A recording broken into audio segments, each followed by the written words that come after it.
एक पावन चरित्र है श्री भक्त गोपाल चरवाहे का।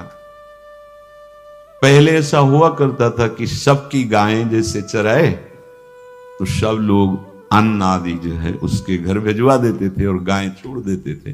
वो ग्वाला ही कहा जाता था। सैकड़ों लोगों की गाय चराता था और उसके घर में अन्न आदि जो आवश्यक सामग्री है भिजवा दी जाती थी। ना तो एक अक्षर वो पढ़ा लिखा था और ना कभी उसने भगवान का नाम या कोई चर्चा सुनी थी।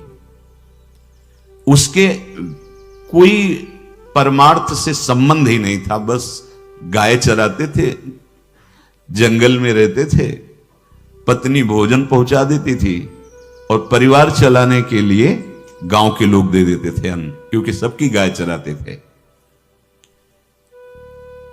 ना तो उसको किसी धर्म का ज्ञान था ना किसी साधना का ज्ञान था। एक दिन देखा जंगल से एक मंडली जा रही संतों के। ओ श्री राम जय जय राम, श्री राम जय राम, ऐसे कीर्तन। संत जन पहले मंडली बना के चलते थे तो नाम कीर्तन पद कीर्तन ऐसे। उसको बड़ा आनंद आया। उसको लगा कि इतने झूम झूम कर संत जन गा रहे हैं, किसी से बात नहीं की, पकड़ लिया। अब पूरा तो नहीं, बस उतना राम राम राम राम ऐसे करने लगा। देखो कई बार कहा है यदि आप बिना गुरु मंत्र के भी नाम जप करेंगे तो नाम जप आपको गुरु तक पहुंचा देगा, क्योंकि गुरु प्रदत्त नाम भगवत साक्षात्कार कराता है। 50 वर्ष की अवस्था लगभग हो गई थी। कभी कोई तीर्थ याटन, धर्म कार्य, शास्त्र स्वाध्याय, सत्संग कुछ नहीं। देखो कृपा, विश्वास। अब वो अलौकिक ढंग से नाम में मिठास लगने लगी उसको। तो जोर जोर से कभी कभी नाच पड़ता, चरवाहा है ना, गाता। तो और जो लोग थे उसका उपहास करते, अरे नरक में भी ठौर नहीं मिलेगी, जिंदगी में कुछ पुण्य नहीं किया। ये ऐसे लोग बहुत उपहास करने वाले। ऐसे करने से क्या मिलेगा, नाम से कुछ हो जाएगा। उसने कहा हमने तो कभी सोचा ही नहीं कि कुछ होगा, हम तो ऐसे ही गा रहे हैं। पर ये लोग उपहास कर रहे हैं, क्या गलत है क्या ऐसा गाना? जब तक दृढ़ ज्ञान नहीं होता तब तक माया फिसला सकती है। उसने कहा कि हम किसी लाभ के लिए, बैकुंठ जाने के लिए या कोई लाभ के लिए नहीं जपते, हमें तो अच्छा लगा, वो गा रहे थे संत जन तो हम गाने लगे। क्या सही में आप लोग समझते हैं कि ये गलत है? उनका तुम मूर्ख हो, तुम्हारी क्या समझ में आए? और उपहास करते उसका। उसके मन में एक बात आई, कोई ये प्रमाण दे दे मुझे कि ये जो मैं संतों के मुख से सुना नाम, ये परम सत्य है, ये परम सुखकारी है, और इससे क्या वैकुंठ मिल जाएगा? कोई तो मिले मुझे। और जब किसी के हृदय में ऐसी आकांक्षा होती है तो वही मिल जाते हैं जो सबके हृदय की जानते हैं।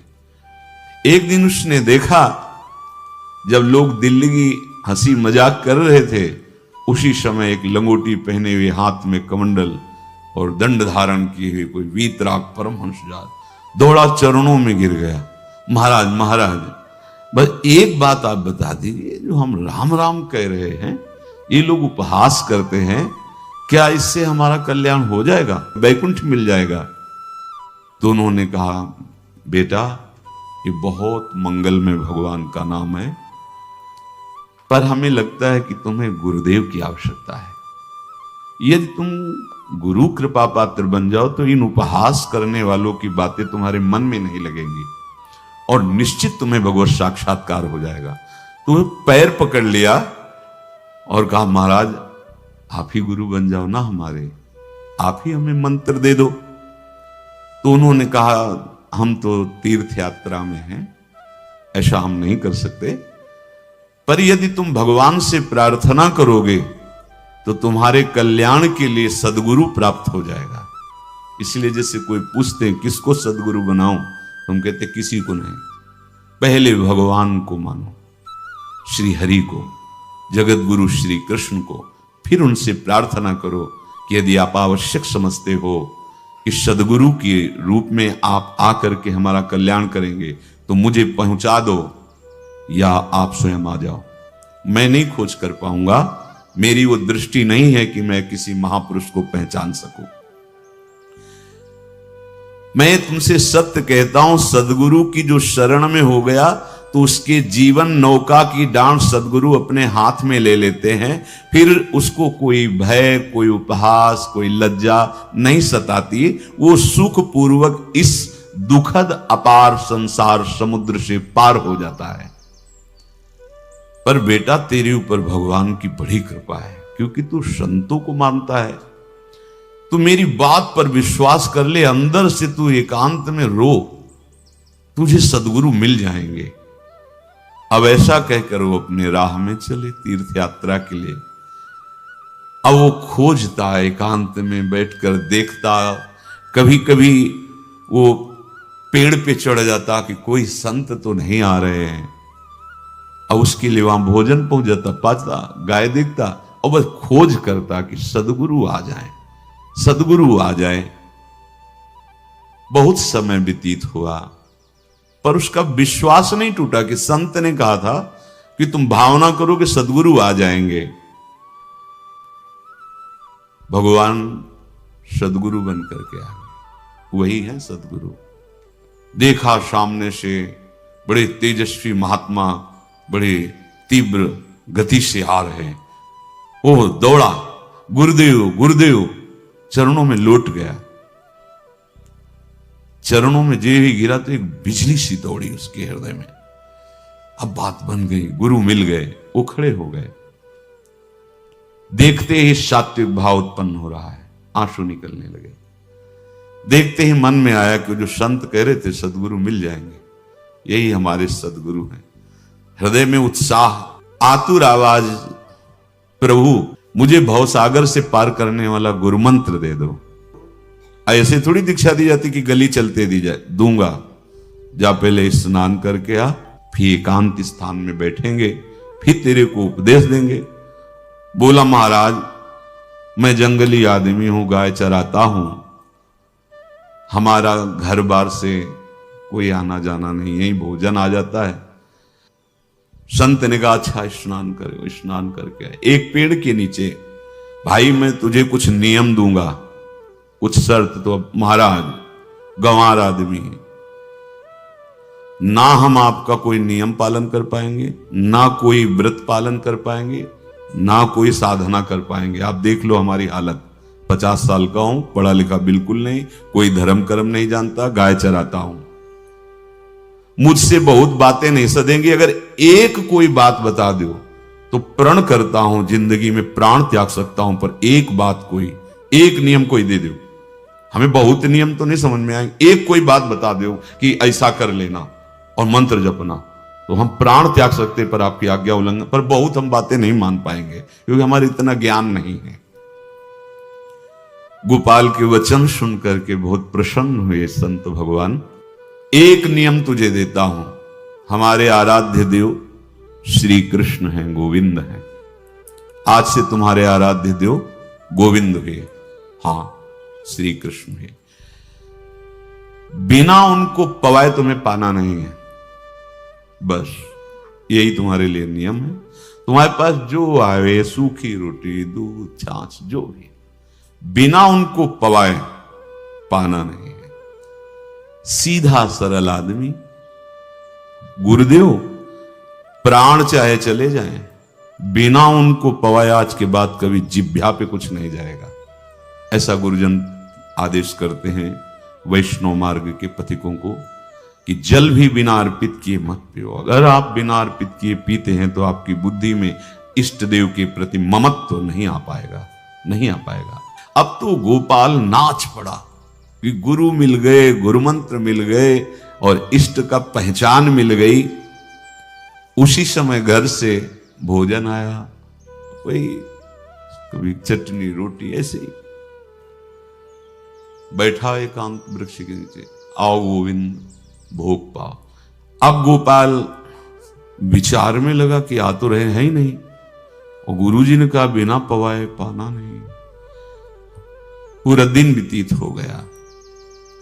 गुरुजी कह रहे थे घट घट में विराजमान भगवान है तो कहीं से भी प्रकट हो सकते हैं, तो अंदर मंत्र जपता हो, कहता आओ भगवान, पाओ आके, नहीं आए। महाराज हमारे गुरुदेव ने आपका ध्यान जो बताया था वैसे ही आओ, आप पाओ आकर के। रात्रि हो गई, देखा पर वो नहीं आए तो भोजन उठाया, गाय को पवा दिया। तो बहुत सी गायें थी, भूखा रह गया। दूसरे दिन फिर भोजन आया, एक पत्ता टोरा, जल से छिड़का पत्ते में और भोजन रखा। भगवान को फिर पुकारा, आओ प्रभु। गुरुदेव ने आज्ञा की, बिना आपको पवाए हम अपनी जबान में नहीं रख सकते। शाम हो गई, रात्रि हो गई, फिर गौ को दे दिया, नहीं पाया। अब एक तो 50 वर्ष की अवस्था और गौओं के पीछे दौड़ना और भोजन पाना नहीं, शरीर में सामर्थ्य धीरे धीरे कम होने लगी। तीसरा दिन, चौथा दिन, पांचवा दिन, छठा दिन, सातवां दिन, दीनानाथ प्राण चाहे निकल जाए, हम गुरु की आज्ञा नहीं तोड़ सकते। अगर आप नहीं आएंगे तो भूखों मर जाऊंगा। पर हम ये बात देखो, ये बात चरवाहा है, कोई साधना पूर्व की नहीं। गौ सेवा के प्रताप से उससे संतों में प्रीति हो गई, नाम की कृपा से, गुरु की कृपा से नामी की प्राप्ति की चाह। ऐसे कई दिन व्यतीत होते गए, अस्थि मात्र होए रहे शरीरा। पूछते कि क्या बात है, भोजन तो हम रोज लाते हैं, आप रोज लेते हैं, क्या पाते नहीं? आपका विषय नहीं। शिक्षा मिलती है, अपने गुरु उपदिष्ट साधन को किसी से बताना नहीं चाहिए। गुरु उपदिष्ट साधन जब तक सिद्धावस्था ना पहुंच जाए तब तक गुप्त रखा जाता है। जो जैसे आप सत्संग सुन रहे हो, इसमें कोई वचन आपको लगा, पकड़ लिया, अब वो जीवन में तभी बोलना जब उसका प्रभाव हमारे जीवन में आ जाए। नहीं ऐसे नहीं बोलना, नहीं तो निकल जाएगा। और अगर रोक लिया तो मंथन करेगा अंदर और आपको उसमें स्थित कर देगा। एक भी शब्द नहीं बताया कि हमारी गुरु दीक्षा हो गई, गुरुजी ने कहा था पवा के पाना, और इतने दिन हो गए भगवान तो आ नहीं रहे, इसीलिए हम पा नहीं रहे, तो हमारी ये दशा है। देखो आज का समय ऐसा है कि प्रगट में सब इंद्रियों के पोषण की व्यवस्थाएं भगवान दी, चाहे गृहस्थ हो चाहे विरक्त हो, लेकिन क्या हमारे अंदर निष्ठा है ऐसी? सबरी जी जब उनके गुरुदेव पधारने लगे तो चरणों में रो के गिरी कि प्रभु, इस पूरे विश्व में मुझ अधम को सिर्फ आप ही प्यार करने वाले, आप ही ने दुलार करके मुझे रखा, नहीं सब जगह ठोकर मिलती, कोई भी संत महात्मा हमारी तरफ देखना नहीं चाहते, और प्रभु आप जा रहे हो, आप कैसे जीवन जानते हो क्या कहा? हम तो भजन के प्रभाव से भगवान के धाम जा रहे हैं। बेटा, भगवान स्वयं चलकर तुम्हारे पास आएंगे। सबरी जी बहुत वर्षों तक कभी गुरु के वचनों पर अविश्वास नहीं हुआ, क्यों कहते थे भगवान आएंगे, रोज पावड़े डालती हूँ, सोहनी लगा के दिल चिढ़ती हूँ, रोज बेन लगता है। फुसला तो नहीं दिया गुरु जी ने? नहीं, गुरु के वचन भगवान आएंगे। शायद ऐसा वर्णन की शास्त्र हजार वर्ष सोचो जरा, और भगवान आए और सबरी को निहाल किया। ऐसे हो गुरुदेव ने कहा है भगवान आएंगे, जब तक वो ना पाएंगे तब तक हमने कहा है कि, और उनका उद्देश्य अलग था कहने का कि आप भगवान को भोग लगा के पाइएगा और भजन कीजिएगा तो मंत्र के प्रभाव से तुम्हारे मानस पटल पर भगवान दिखने लगेंगे। ऐसा होता है। और वो सीधा आदमी सीधा समझा, जब तक भगवान नहीं पाएंगे तब तक हमें नहीं पाना। 18 दिन बीत गए, कुछ ना खाना ना पीना। गोविंद भी देखते बाल भक्त ओम प्रकाश जी महाराज यही अपने चामुंडा के पास से उधर, बहुत नामनिष्ठ महात्मा, बाल भक्तों में बहुत ही मानो प्रहलाद जी ही हैं। जैसे प्रहलाद जी नामनिष्ठ, भगवान निष्ठ, घट घट में भगवान को देखने वाले, ऐसे श्री ओम प्रकाश जी बाल भक्त। बड़े बड़े महापुरुष गए, हरि बाबा, उड़िया बाबा, सब बस वो यही कहते कि ये श्री कृष्ण का आदेश है। फिर शायद 50 के भी ऊपर दिन गए थे, ऐसे 70 दिन तक उस महापुरुष ने कुछ नहीं खाया, सशरीर अंतर्ध्यान हुए। आज समाधि उनकी बनी। हे, जब महत्व भगवान का जग जाता है तो शरीर का महत्व नहीं। अच्छा, प्राणनाथ जब प्राणों का पोषण कर रहे हैं तो अन्न में भी तो प्राणनाथ की ही दी हुई शक्ति है, तो बिना अन्न के भी उनका पोषण हो रहा है। पर ये भागवती का आदेश से, मनमानी करने से नहीं।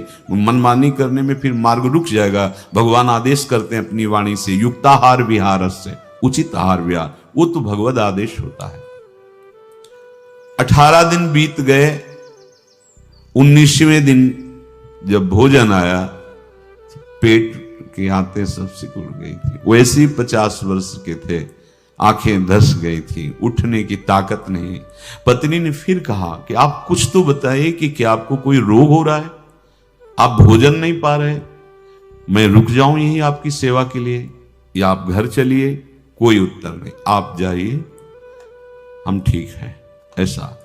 फिर धीरे से पत्ता लाए, छिड़का, भगवान आओ, पाओ आकर के। शाम हो गई, फिर गाय को दे दिया। विचार कर लिया कि अब मरना ही है। मुझ जैसे अधम के पास भगवान तो आएंगे नहीं, वो तो भगवान है। पर मैं अपने गुरु के वचन नहीं तोड़ सकता, मर चाहे जाऊं। 27 दिन व्यतीत हो गए, एक कवल भी अन्न नहीं पाया। न चलने की शक्ति थी, न पत्ता लाने की शक्ति थी, न जल छिड़कने की शक्ति थी। जिस पात्र में भोजन लाई थी, लेटे ही लेटे खोला और कहा, प्रभु मुझे पता है आप इस शरीर से नहीं मिलोगे, और आप जान लो मैं अपने गुरु की आज्ञा का उल्लंघन नहीं करूंगा। ये मतलब जितने महान हुए हैं सब निष्ठाओं में निष्ठावान हुए हैं। अपने लोग फिसड्डी हैं, जरा सा कोई दुख, जरा सा कोई सुख, फिसल जाते हैं। प्राण अनंत जन्मों की बिगड़ी 27 दिन क्या होते हैं? क्या होते 27 दिन? अनंत जन्मों का जमा कूड़ा करकट भगवान साफ कर रहे हैं। ये जो तन्मयता, गुरु निष्ठा, जो प्राण भूख से व्याकुल, सब भस्म हो रहे हैं पाप अनंत जन्मों के। अनंत जन्मों, जैसे हम सोचे कि भगवान इतने निर्दयी कैसे हैं? नहीं निर्दयी। आत्मा को कुछ फर्क नहीं पड़ता, और शरीर ने जो किए हैं जन्म जन्मांतरों के, वो निष्ठा के कारण दुख नहीं पहुंचेगा। निष्ठावान को दुख नहीं पहुंचता, वो आपको दिखाई देगा दूर से, उसको दुख नहीं पहुंचता, क्योंकि निष्ठा का कवच है, वो कभी कोई भेद नहीं सकता। किसी भी माया के यंत्र में ताकत नहीं कि निष्ठा को भेद सके, उसी को निष्ठा कहते हैं, नहीं भेद पाए। 27वां दिन है। पति की दशा देख करके कहा, स्वामी अब तो आप कहोगे भी तो मैं नहीं जाऊंगी। हम आपकी दशा, इशारे से कहा, आज भर चली जा, क्योंकि उसको लग रहा था आज प्राण निकल जाएंगे। आज भर चली जा, फिर कल से जैसी तेरी आज चली जा। इशारे से, बोलने की भी सामर्थ्य नहीं थी। गोपाल के आंसुओं की धारा चल रही, पड़े पड़े धीरे से खोला जो भोग है, और अंतस्थल, आज बोल भी नहीं पा रहे, अंतस्थल से कह रहे, प्रभु अब चाहे आके पालो या लिवा जाके पवा देना, देख लो आप, आखिरी है, आके पालो या लिवा जाना, अपने यहां पवाना, क्योंकि हमारे यहां तो पाए नहीं आप। बड़े प्रेम से अंदर से आवाज आई, गोपाल। आंख खुली, क्योंकि बोलने की हिम्मत ने, ये अंदर से प्रार्थना की थी, गोपाल वो अमृतमय। गुरुदेव ने कहा था कि उनकी वाणी से अमृत बरसता है। एकदम आंख खुला, देखा वही पीतांबर, वैसे ही मोर मुकुट, वही मुरली, वही करधनी, वैसे ही नूपुर, वैसे ललित त्रिभंगी। गुरुदेव ने जैसा वर्णन किया था वैसा ही सुंदर रूप गोपाल के सामने। प्रभु मुखमंडल की मनोहरता देखकर निहाल हो गए, निहाल कर देंगे। थोड़ी पीड़ा सहना सीखो, सहत सहत बाढ़े भगति, ग्रहतन गुरु हितगार, ग्रहतन गुरु हितगार, हार अपनी करिमा। सेवक जी कह रहे हैं, देखो गृह तन गुरु हित गार हार अपनी कर, तन मन प्राण गुरु वचनों पर न्यौछावर, जो भी सहना पड़े सहूंगा। मिल गए प्रभु, प्रभु दूर नहीं है। प्रिया प्रीतम बहुत कृपालु हैं। मानो करोड़ करोड़ काम की सौंदर्यता को हे करते हुए प्रभु के लावण्य का प्रकाश हो रहा है। मनहारिणी मुरली, जैसे कहा था अधरों में रख, वैसे अधरों में विराजमान। अच्छा, खास बात ये, ना कोई गाय देख पा रहे, नहीं कोई और चरवाहा देख पा रहा है। ये भगवान को, जैसे इस सभा में किसी से बात करें भगवान, किसी से मिले तो पास बैठा व्यक्ति भी नहीं देख पाएगा, ना जान पाएगा, क्योंकि प्राकृतिक इंद्रियां, प्राकृतिक शरीर, और वो चिदानंद में, वो तो जिसको दर्शन देंगे तो पहले दृष्टि प्रदान करते हैं। भगवान जिससे मिलते हैं पहले दृष्टि प्रदान करते हैं, तो गुरु रूप से दृष्टि प्रदान। ये जो अंतर में पुकारा ना, वो अंतर दृष्टि खुल गई, सामने देखा। इतना सुंदर विश्व मोहिनी भगवान श्री हरि का ललित त्रिभंगी रूप कि गोपाल की आंखें नहीं टिकी। इतना सुंदर रूप, आंखें भगवान के तेज के आगे बंद हो गई। जो भी बंद हुई तो देखा मानस पटल पर वैसे ही ललित त्रिभंगी। फिर खोला, देखा सामने भगवान मुस्कुराए, सामर्थ्य प्रदान की। देखो अर्जुन के साथ ही तो खेलते हैं भगवान सखा भाव से, रथाक रहे हैं, लेकिन भगवान का विराट स्वरूप देखने की सामर्थ्य अर्जुन में थी क्या? दिव्य दृष्टि प्रदान की। फिर भी कांप रहे थे अर्जुन जी भगवान की दिव्य दृष्टि संपन्न नेत्रों से उस विराट महिमा को देखकर कांप रहे थे अर्जुन। ये तो माधुर्य रूप प्रभु का है। उसने मानो इशारा किया प्रभु को कि हमारी सामर्थ्य में मैं सकिल कर आ जाऊं, नजदीक आप आ जाओ। आ गए, अपना माथा प्रभु के चरणों में रखा, आंसुओं से भगवान के चरणों का प्रक्षालन कर रहा। देखो गांव का गाय चराने वाला ग्वारा, जिसको कोई धर्म कर्म का ज्ञान नहीं, कोई भक्ति का ज्ञान नहीं, कोई शास्त्र का ज्ञान नहीं, भगवान ने फिर उसको उठाया और अपने हृदय, ज्यों हृदय से लगाया, अष्ट पुष्ट स्वस्थ सब, अंतर बाहर पूर्ण, कोई पीड़ा नहीं, कोई दुख नहीं, बिल्कुल तेजस्वी स्वरूप। भगवान की स्पर्श की महान सामर्थ्य है। बाली ने बहुत मारा ना सुग्रीव को, तो कर परसात सुग्रीव शरीरा, जे इस पर सारी पीड़ा गई। भगवान अमृत सावी है, भगवान दिव्य चिदानंद भाव देने वाले हैं। अब तो सुरमुनि वांछित प्रभु की छाती से लपटा हुआ है। ये ऐसा ना सोचो कि कहानियां हैं, ऐसा ये सत्य विषय आप भी प्राप्त कर सकते हैं। इसी के लिए रोज सत्संग होता है। जो भगवान से लिपट कर छाती में अश्रु की बूंदे, तो भगवान ये था माम प्रपद्यन्ते, भगवान की अश्रु बूंदों से गोपाल का अभिषेक हो रहा है। मानो सुदामा मिलन हो रहा है जैसे। भगवान को दैन्य बहुत प्रिय है। तभी भाई जी महाराज कहते हैं पद में कि बुद्धिहीन बना दो हे भगवान, हमें बुद्धिहीन बना दो। ये जो बहुत बुद्धि चलती है ना, इसके लिए दौड़ भाग है। नहीं, सीधे प्रभु हमारे हैं, हम प्रभु के हैं। नाम जप आश्रय भगवत प्राप्ति निश्चित। भगवान बोले, प्यारे गोपाल अब तो रो मत, देख मैं तेरे प्रेम में पगी हुई ये जो सूखी रोटियां हैं अभी पाता हूं। और भगवान बैठ गए और उसके घर की जो रोटी थी उसे भी। देखो मुझे त्रिभुवन का कोई भी भोग प्रसन्न नहीं कर सकता गोपाल, मुझे त्रिभुवन का कोई भोग प्रसन्न नहीं कर सकता। इस बात को समझो। जिनको ये भ्रम हो कि हम अधर्म से कमा के 56 भोग लगा के प्रभु को प्रसन्न कर लेंगे, तो ये बात सुनो। कह रहे मुझे त्रिभुवन का कोई भोग प्रसन्न नहीं कर सकता, मैं ऐसे ही अन्न की चाह रखता हूं। भगवान के वचन, जैसे दुर्योधन का महल का सब वैभव त्याग के स्वागत ठुकरा के और विदुरानी जी के हाथ का छिलका पाया, मैं ऐसे ही अन्न की चाह रखता हूं, भगवान कहते हैं, बलिहारी है। कभी प्यार से एकांत में रो के इनको पवाना सीखो। भले आप इतनी कटोरी में सब्जी, 2 रोटी, और अगर दैन्य भाव से कि नाथ कहां आप और कहां, कैसे आपको पवाएगा। जो छवि है ना, पंखा करते जाओ ऐसे बीच बीच में, जल पिला, देखो ना, ये था माम प्रपद्यन्ते तास्तते भजम। आप जैसा मानोगे वैसा ही वो व्यवहार करेंगे, पक्का समझ लो। गोपाल जो सच्चे हृदय से मुझे पुकारता है, मैं अवश्य उसको मिलता हूं।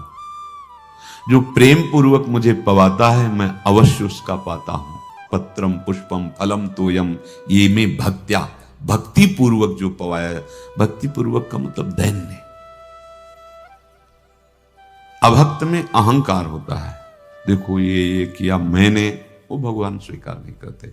वो आपका शुभ कर्म बन सकता है, अब वो भी धर्म से कमाई की है तो, पर भगवान की प्रसन्नता का हेतु होगा दैन्य। जहां भी देखो हमारे स्वामी को, जहां भी देखो दैन्य में बिके हुए पाए गए, दैन्य में। और ये दैन्य किसी बाजार में नहीं मिलती, ये दैन्यता बनावटी नहीं होती, ये वस्तुता हृदय की होती, भगवत प्रदत्त ही होती है। पर जो संत सदगुरुदेव की आज्ञा का अक्षरशः पालन करे तो इस दैन्य का निश्चित प्रादुर्भाव हो जाएगा, अहंकार गलित हो जाएगा। वत्स, मैं किसी भी वस्तु का कभी भूखा नहीं हूं।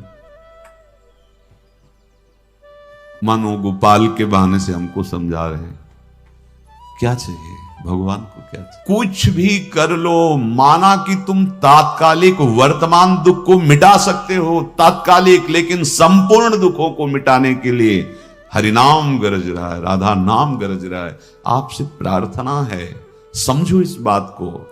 कलयुग केवल नाम आधारा। देखो, सुन के राम राम शुरू किया, मिल गए सिद्ध सदगुरुदेव, दे दिया मंत्र, बता दी निष्ठा, और मिल गए भगवान। और भगवान कह रहे हैं, अब तेरे जीवन में कभी दुख का लेस नहीं रहेगा, तू अब घर जा, अब किसी की गाय चराने की जरूरत नहीं है, कुल परंपरागत तेरे लक्ष्मी बढ़ती रहेगी, तुझे कुछ करने की जरूरत नहीं। देखो, बड़े बड़े सोने के पहाड़ किसी सुनार ने बनाए क्या? प्रभु ने तो बनाया। भगवान हंसते हंसते समझ ही नहीं पाए और अंतर्धान हो गए। अभी गोपाल कुछ अपने मन भर के देख नहीं पाया था, कह नहीं पाया था, भगवान अंतर्धान हो गए। अब तो चिल्ला चिल्ला के रोने लगा और विवश होके आंख मूंदी तो देखा उसके मानस पटल पर छाए। अब तो राजी हो गया कि ये मेरे प्रभु ऐसी जगह विराजमान हो गए, कोई देख नहीं पाएगा, हम रोज बात करेंगे, रोज दर्शन करेंगे। नारायण या गौर श्याम को हृदय निकुंज बसइए। तो इसलिए धैर्य धारण करके, कितना भी कष्ट हो, अब पीछे मत हटो, फिसलो मत। माया अपने पार्षदों को भेजेगी। प्रभु का चिंतन छूटे वो कुछ भी स्वीकार नहीं। प्रभु का चिंतन होते हुए जो हो रहा है उनका सृष्टि का कार्य है, जो जो जिसको सेवा दी हो रहा है। हमारा प्रभु का आश्रय अगर बदला किसी व्यक्ति का आश्रय या किसी अन्य का आश्रय, बहुत घाटा हो जाएगा। अपने इस मन को देखते रहिए कि ये प्रभु को प्रथम नंबर में रखता है या द्वितीय नंबर में। हमें तो लगता है हो सकता है चौथे पांचवें नंबर पे रखता हो।